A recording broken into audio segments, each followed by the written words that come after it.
네, 22대 국회 입성에 성공한 화제의 당선인들을 만나보는 시간 어제부터 이어가고 있습니다. 이번 총선에서는 사상 처음으로 90년대생 지역구 의원이 국민의힘과 민주당 모두에서 각각 한 명씩 당선이 됐는데요. 오늘 이 시간 그 주인공 중에 한 분과 얘기를 나눠보죠. 경기 포천 가평 국민의힘 김용태 당선인 연결돼 있습니다. 안녕하십니까? 네, 안녕하세요. 김용태입니다. 네, 먼저 축하의 말씀드리겠습니다. 여기저기서 축하를 많이 받으셨지요? 예, 감사하게도 또 과분하게도 축하 전화와 문자를 많이 받고 있습니다. 예. 예. 자, 먼저 당선 소감을 안 들어볼 수가 없을 것 같습니다. 당선 소감 어떻게 이야기해 주시겠습니까? 저는 그 공천 과정에서 경선을 통해서 올라왔습니다. 청년임에도 불구하고 이제 오자 경선을 통해서 당당히 시민과 국민들 선택을 받아서 저희 국민의힘의 후보가 됐고요.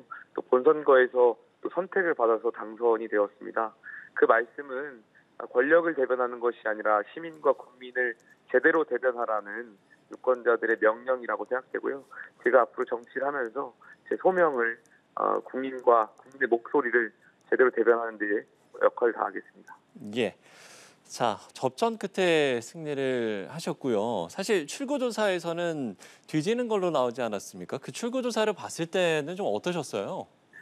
당황스러웠죠. 왜냐하면 저희가 예. 후보가 선출되고 난 이후에 공표된 여론조사가 대부분이 제가 이제 이기는 것으로 나오고 있었는데요. 예, 예. 출구조사는 정반대의 결과값이 나오다 보니까 당시에 캠프 관계자라든지 많은 지지자분들이 좀 당황했던 것도 사실입니다. 그러나 아, 개표가 진행되면서 네네. 저희가 4~5%포인트를 리드하고 있었고, 그러니까 상대 후보님이 저를 이제 역전하는 적이 없었기 때문에 이건 출구조사랑 조금 다른 결과가 나올 수도 있겠다 이런 판단들이 섰고, 그때부터 좀 캠프라든지 지지자분들이 안정적으로 안정감을 찾으셨던 것 같습니다. 예, 그렇군요. 유권자들이 김용태 당선인을 선택한 이유 뭐라고 이야기를 해주시겠습니까? 대한민국 정치 한번 바꿔보자 이런 것 같습니다. 아, 특히 네. 포천과 가평은 상대적으로 평균 연령이 높은 도농 복합 지역입니다. 그럼에도 예. 불구하고 국민의힘에서 가장 젊은 저를 후보로 선출해 주시고 뽑아주신 배경에는 포천 가평도 한번 세대 교체를 이루고 대한민국 정치도 한번 바꿔보자. 그러니까 21대 지난 국회가 사실 서로를 악마화하고 대화를 하지 못하면서 정치 본연의 기능이 좀 무너졌던 것 같습니다. 그래서 이번에는 정말 22대 국회는 인생을 좀 집중해서 대화도 하고 야당과 협치도 이끌 수 있는 그런 새로운 정치, 새로운 인물에 대한 기대감이 저희 포천 가평 주민 여러분들께서 가져주셨던 것 같습니다. 예, 대한민국 정치를 바꿔보자라는 유권자들의 기대감이 그대로 표로 이어진 것 같다. 이렇게 이야기를 해주셨습니다. 소개할 때 말씀을 드린 것처럼 이번 총선에서 처음으로 90년대생 지역구 국회의원 당선인이 2명이 탄생을 했습니다. 그중에 이제 한 분이신데 90년대생으로서 그리고 젊은 국회의원으로서 다지는 각오도 좀 남다를 것 같습니다. 어떻습니까? 저는 정치의 기능을 복원하고 싶습니다. 예, 정치라는 것이 특히 민주주의라는 것이 똘레랑스, 관용이라는 것을 전제로 하잖아요. 남과 다른 걸 인정하고 대화하고 타협하고 이 합의점을 찾아가는 것이 정치의 기본이라고 생각하는데요. 지난 21대에서는 계속해서 말씀드리지만 그러한 지점이 여야 모두가 실패했던 것 같습니다. 젊은 정치인이 갖고 있는 장점 중에 하나가 유연한 사고인 것 같습니다. 예. 물론 이념 같은 것도 중요하겠지만 그 이념의 그 배경에는 결과적으로 국민을 위한 정치를 하겠다라는 유연한 사고인 것 같고요. 앞으로 윤석열 정부가 추진하려고 하는 여러 가지 개혁 입법들, 가령 교육개혁이든 의료개혁이든 노동개혁이든 이러한 것을 추진하려면 여소야대 상황에서 야당의 협조가 필수적일 텐데요. 이러한 젊은 정치인의 유연한 사고를 바탕으로 야당과 협력을 좀 이끌 수 있도록 하겠습니다. 예. 유연한 사고를 바탕으로 정치의 기능인 관용, 그러니까 톨레랑스를 복원하고 싶다. 이렇게 이야기를 해주셨습니다. 당 이야기를 안 해볼 수가 없을 것 같은데요. 이번 총선 결과 어떻게 좀 받아들이고 계십니까? 저희가 생각했던 것보다 조금 더 그 수치에 미치지 못해서 좀 당황스럽습니다. 예, 그러나 선거라는 것은 결국에 국민의 평가고요. 저희가 국민의힘과 대통령실에 대한 평가가 국민들의 이러한 준엄한 평가에 대해서는 겸허하게 받아들이고 바꿔 나가야 된다고 생각합니다. 그래서 저희가 남은 기간 윤석열 정부를 국민들께서 뽑아줬을 때 그 초심, 분명히 그때 윤석열 정부에 바라는 지점들이 있었을 겁니다. 그렇지만 지금 2년 집권차가 돌아가면서 그 괴리감이 좀 발생한 것 같고요. 남은 기간 저희 정부와 또 국민의힘이 다시 국민들께 사랑받을 수 있도록 그 본연의 역할을 좀 해야 될 것 같습니다. 예. 한동훈 위원장이 사퇴를 했고 당대표 권한대행을 맡은 윤재욱 원내대표가 다음 주에 중진 당선인들과 간담회를 열고 참패 수습 방안을 논의하겠다 이렇게 밝혔는데요.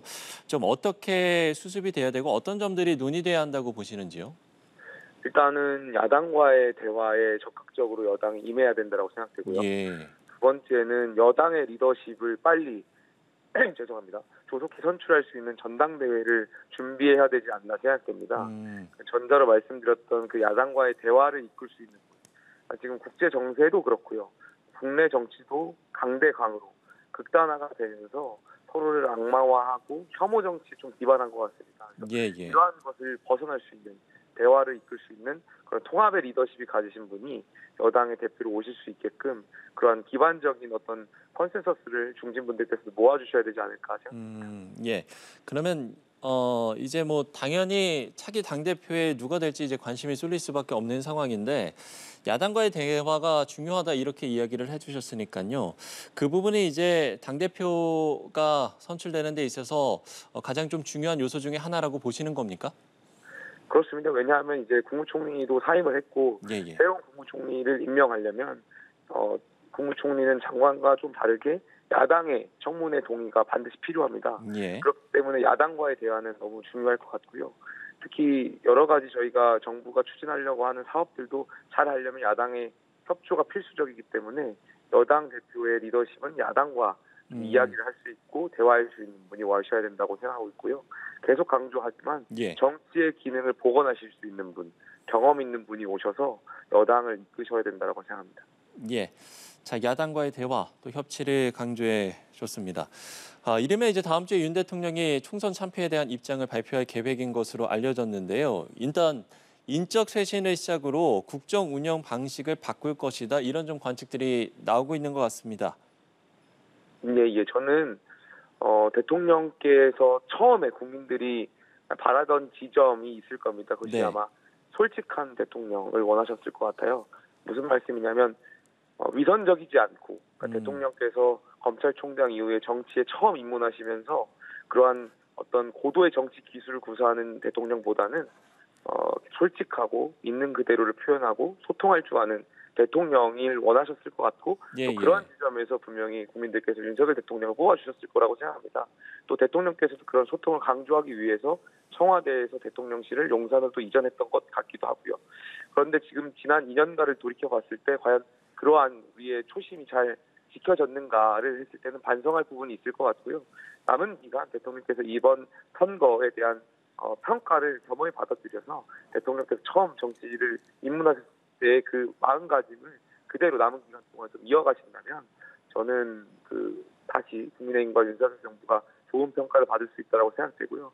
또 대통령께서는 일반 정치인이 아니라고 생각합니다. 예. 국가의 지도자하고 국가 원수십니다. 그러다 보니까 국민을 통합하고 또 야당과의 대화를 이끌 수 있고 또 협력하고 정치의 기능을 복원하실 분도 대통령이라고 생각해요. 그래서 이러한 지점들에 대한 어떤 내용들이 담화문에 좀 들어갔으면 좋겠다라는 생각이 있습니다.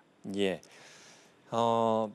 이준석 당선인 얘기도 안 해볼 수가 없을 것 같습니다. 아무래도 이제 천하용인으로 불리면서 정치적 행보를 같이 했었기 때문에 이준석 당선인의 그 당선을 보면서 글쎄요 좀 감회가 남다르실 것 같기도 하고요. 어떻게 보셨습니까? 일단 저는 좀 놀랐습니다. 왜냐하면 예. 제3정당이 지역구에서 당선되는 것은 사실 굉장히 어려운 일인데 그럼에도 불구하고 이준석 대표가 이겼다라는 것의 자체는 저는 헌정사에서는 의미 있는 일이라고 평가하고 싶고요. 예. 이준석 대표가 이제 개혁신당이 여당을 향해서 건설적인 비판을 한다면 당연히 여당도 대통령실도 건설적인 비판에 대해서는 수용하고 바꿔나가야 될 부분이 있지만 다만 이제 감정적으로 비난하거나 어떤 조롱하거나 이런 것은 개혁신당도 좀 자제해 주셨으면 좋겠다는 말씀을 드리고 싶습니다. 저희가 중요한 것은 대한민국 그리고 국가적으로 위기인 상황을 잘 이끌어 나가야 되는 그런 국론을 모아야 되는 것이 중요한 것이고요. 예. 그러한 관점에서 야당도 분명히 양보할 건 양보하고 협력할 건 분명히 있을 거라고 생각됩니다. 그 지점에서 개혁신당도 또 민주당도 다른 야당들도 역할을 해주셔야 된다고 생각합니다. 예, 천하람 당선인이 개혁신당이 선명한 야당이 될 것이다 이렇게 밝히기도 했거든요. 국민의힘과 개혁신당 어떻게 좀 관계를 설정해 나갈까 이 부분도 주목이 되거든요. 예. 지금 당장은 두 당이 뭔가 협력하고 예, 좀 예. 적극적으로 협력하는 모습들이 아마 두 양당의 당원들조차도 원치는 않은 모습일 것 같아요. 다만 어쨌든 이준석 대표나 천하람 위원장도 저희 국민의힘 출신이고 보수 정당의 출신이지 않습니까? 예, 예. 저는 그분들이 주장하는 것이 보수의 특히 개혁 보수의 큰 틀 안에 있다라고 생각하기 때문에 앞으로 시간이 좀 흐르고 나서는 같이 협력할 수 부분도 있지 않을까에 대한 생각이 있고요. 이 부분은 근데 좀 시간이 좀 필요할 것 같습니다. 지금 당장은 양당의 지지층들이 감정적으로 소모되는 부분들이 있기 때문에 이런 것은 좀 정치 지도자분들이 좀 감정을 내려놓고 협력할 수 있는 부분들을 객관적으로 좀 모색해야 될 부분이 있지 않나 생각됩니다. 예. 자, 국민의힘과 개혁신당의 앞으로의 관계에 대한 전망까지 저희가 해봤고요.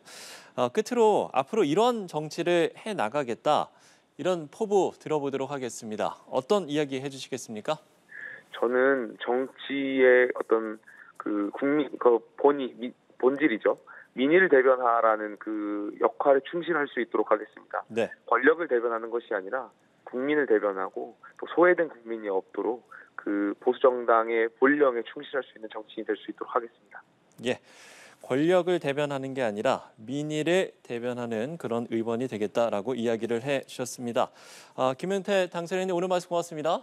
감사합니다. 네.